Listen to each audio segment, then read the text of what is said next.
നയനയാണെങ്കിൽ കനകയ്ക്ക് വിളിക്കുന്നുണ്ട്. അമ്മേ, എന്താ നയന ഇങ്ങോട്ട് വരാത്തെ? എത്ര ദിവസമായി അവള് പോയിട്ട്?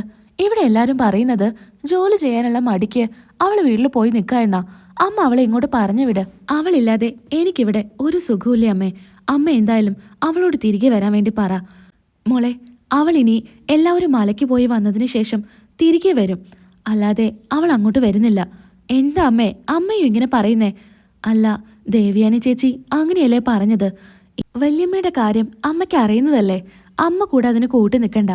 ആദർശേട്ടൻ വരുമ്പോ ആദർശേട്ടന്റെ കൂടെ അവളെ ഇങ്ങ് വിട്. അല്ലാതെ ശരിയാവില്ല അമ്മേ.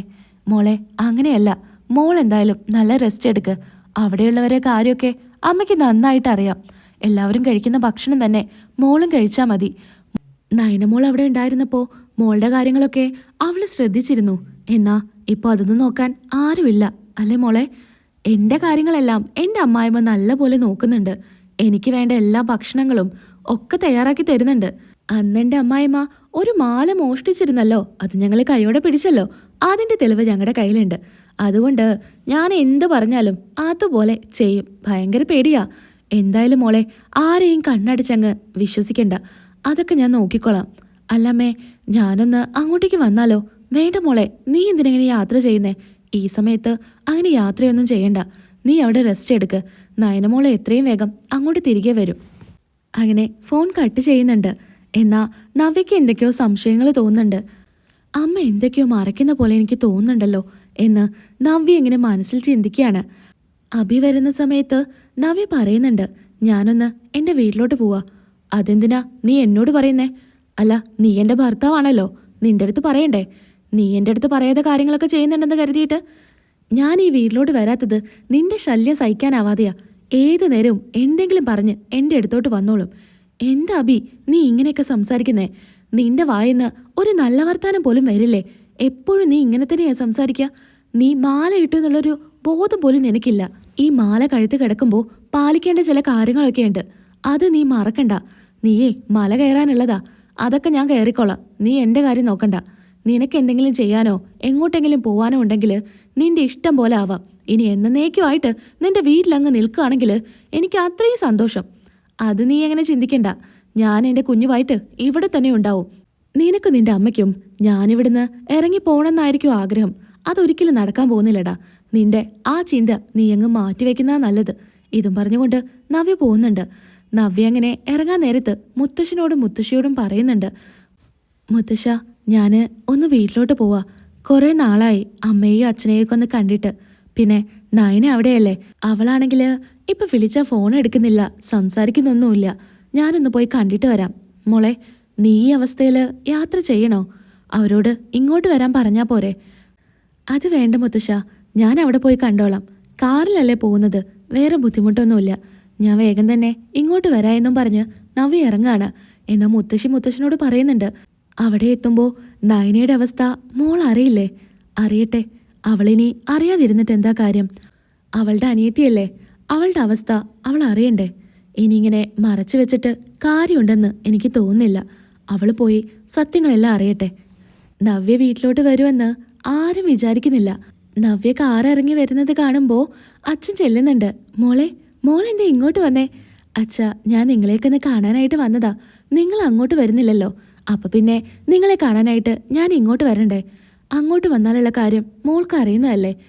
അന്ന് തന്നെ ഞാൻ അങ്ങോട്ട് വന്നിട്ട് നടന്നതൊക്കെ മോള് കണ്ടതല്ലേ? പിന്നെ ഞാൻ മാത്രം വന്നതുകൊണ്ട് ഒന്നും പറയാതെ പോന്നു.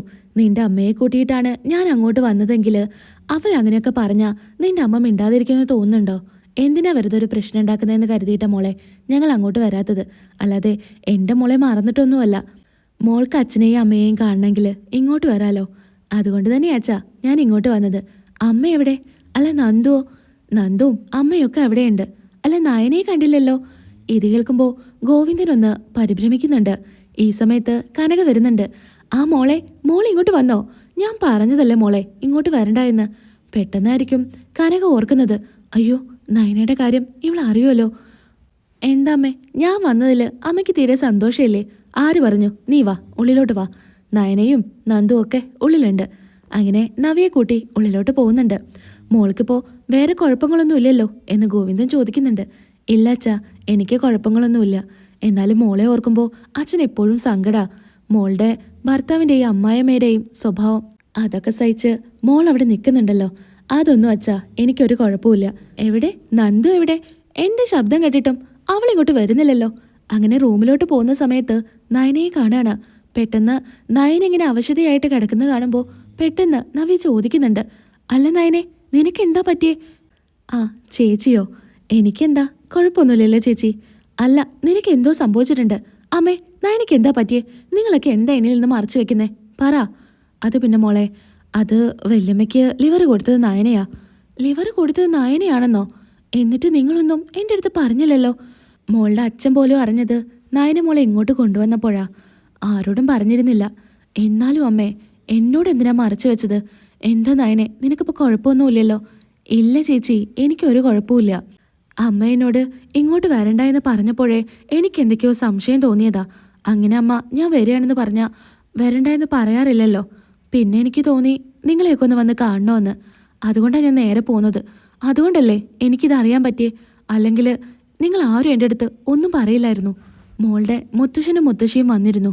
ഇവിടെ വന്ന സമയത്ത് കാണാതിരിക്കാനായിട്ട് കല്യാണി മോളെ കാണാനായിട്ട് നയന പോയെന്ന് കള്ളം പറഞ്ഞു. എന്നാ കല്യാണിക്ക് വിളിച്ചപ്പോൾ കല്യാണി പറഞ്ഞു അങ്ങോട്ട് വന്നിട്ടില്ല എന്ന്. അങ്ങനെ വീണ്ടും മുത്തശ്ശനും മുത്തശ്ശിയും തിരികെ വന്ന് എല്ലാ സത്യങ്ങളും പറയേണ്ടി വന്നു. അപ്പോൾ മുത്തശ്ശനും മുത്തശ്ശിക്കും എല്ലാം അറിയോ? ആ, അവർക്കെല്ലാം അറിയാം. എന്നാലും എന്തിനാ നയനെ, നിന്നെ വെറുക്കുന്ന അമ്മായിമ്മയ്ക്ക് നീ ഇങ്ങനൊരു ത്യാഗം ചെയ്തത്? അതിൻ്റെ ആവശ്യം എന്തായിരുന്നു? ചേച്ചി, അങ്ങനെയല്ല. അമ്മയുടെ ജീവൻ രക്ഷിക്കേണ്ടത് അമ്മയുടെ മരുമകൾ എന്ന നിലയ്ക്ക് എൻ്റെ കടമയല്ലേ? ആ സമയത്ത് പെട്ടെന്ന് ഒരു ഡോണറെ കിട്ടാനൊക്കെ പ്രയാസാ. അതുകൊണ്ട് ഞാൻ തന്നെ തയ്യാറായതാ. എന്തായാലും ഇതൊന്നും വല്യമ്മ അറിഞ്ഞിട്ടില്ലല്ലോ അല്ലേ? ഇല്ല, അമ്മയോട് പറഞ്ഞിട്ടില്ല. എന്താ നയനെ, ഇതൊക്കെ തുറന്ന് പറയണ്ടേ? വല്യമ്മയ്ക്ക് ഇപ്പോഴും നിന്നോടുള്ള ദേഷ്യം ഇരട്ടിയായി കാണുകയുള്ളൂ, അല്ലാതെ ഒട്ടും കുറഞ്ഞു കാണില്ല. എപ്പോഴും അനാമിക അനാമിക എന്നുള്ള ചിന്ത മാത്രമേ വല്യമ്മയ്ക്കുള്ളൂ. ഇപ്പോഴും അനാമിക ആ ധൈര്യത്തിലാ അവിടെ കിടന്ന് തുള്ളുന്നത്. എന്തൊക്കെയാ അവിടെ കാട്ടിക്കൂട്ടുന്നതെന്ന് നിനക്കറിയോ? ഞാൻ വീഴാനായിട്ടേ തറയിലെ എണ്ണ ഒഴിച്ചു വെച്ചു. ഭാഗ്യത്തിനാ ഞാൻ വീഴാതിരുന്നത്. അയ്യോ മോളെ, അവൾ അങ്ങനെയൊക്കെ ചെയ്തോ? ചേച്ചിക്കൊന്നും പറ്റിയില്ലല്ലോ. ഞാൻ ചേച്ചിയോട് പറഞ്ഞതല്ലേ സൂക്ഷിക്കണോ എന്ന്. എന്നിട്ട് എന്താ ചേച്ചി? സൂക്ഷിച്ച കാരണാ ഞാൻ രക്ഷപ്പെട്ടത്. എന്തോ ഭാഗ്യത്തിന് അതിൽ വഴിക്ക് വീണത് അഭിയാ. അതിനുശേഷം അഭിയുടെ അമ്മയും. അത്രയും എണ്ണയാ എൻ്റെ റൂമിൻ്റെ ഫ്രണ്ടിൽ ഒഴിച്ചു വെച്ചിരുന്നത്. എന്തായാലും ദൈവത്തിൻ്റെ ഭാഗ്യം കൊണ്ടാ ഞാൻ രക്ഷപ്പെട്ടത്. മോളിനി തിരികെ പോവണ്ട. നയനമോള് പോകുമ്പോൾ ഒരുമിച്ച് പോയാൽ മതി. മോളെ അങ്ങോട്ട് തനിയെ വിടുന്നതിൽ അമ്മയ്ക്കൊരു താല്പര്യവുമില്ല. വേണ്ട അമ്മേ, എന്തൊക്കെ വന്നാലും ഞാൻ അവിടെ പിടിച്ചു നിൽക്കും അമ്മേ. അതിൽ ഒരു മാറ്റവുമില്ല. അപ്പോൾ നീ തിരികെ അങ്ങോട്ട് വരുന്നത് അവർ മലയ്ക്ക് പോയി വന്നിട്ടായിരിക്കും അല്ലേ? അല്ലെങ്കിലും നിനക്കിപ്പോൾ ഈ സമയത്ത് വേണ്ടത് റെസ്റ്റാ. അതുകൊണ്ട് നല്ലപോലെ റെസ്റ്റ് എടുത്തിട്ട് മതി നീ അങ്ങോട്ട് വരിക. അവിടെ വന്നു കഴിഞ്ഞാൽ എല്ലാവരും ചേർന്ന് നിന്നെ പണിയെടുപ്പിക്കും. നീയില്ലാത്തതിൻ്റെ കുറവ് അവിടെ നല്ല പോലെ കാണുന്നുണ്ട്. എല്ലാവരും നല്ല ചക്രശ്വാസം വലിക്കുന്നുണ്ട്. എൻ്റെ അമ്മായിമ്മയും അമ്മായിയും ഒക്കെ കിടന്നേ അടുക്കളയിൽ കിടന്ന് കഷ്ടപ്പെടുന്ന കാണുമ്പോൾ എനിക്കൊരു സമാധാന.